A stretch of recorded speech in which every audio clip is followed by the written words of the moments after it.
هزارون مال سیم و زد دیگه از پرواز آیامه ولی حسیدم در من اگر چند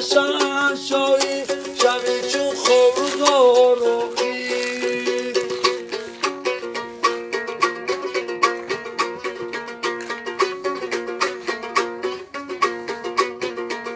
از آن روز قضا با هم ریها خیاطمون آید میان سینه جا گیرد چو تیرکی ای کمال آید با هم حق دالد ملک ای بری جان آید بدن در لرزه گردد جا میشینی در فیقان آید نباشد چاره از غیر جان دادن دوا آخیر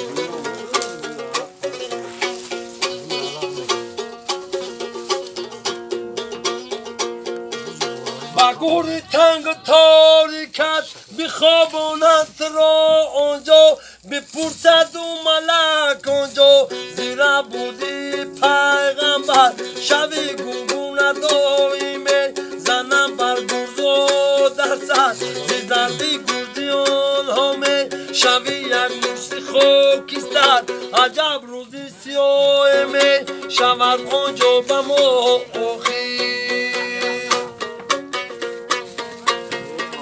عجب روزی سیاه می شود آنجا به ما آخیر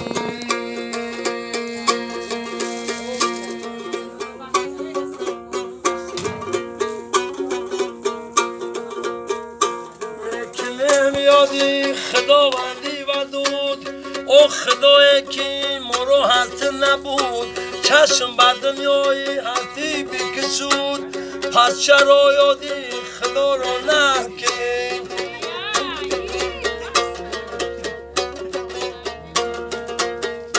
مهربان او برای همه کس بریز و گیش نجو به سر خط مزید رشقی همه مرو مگس پس چرا یادی خدا را نکنیم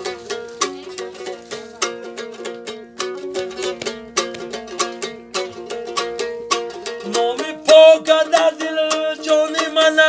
ای جهان روز دورانی من مرگ در بند گریبانی من پس چرا یادی خدا را نکنیم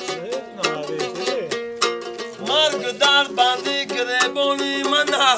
پس چرا یادی خدا را نکنیم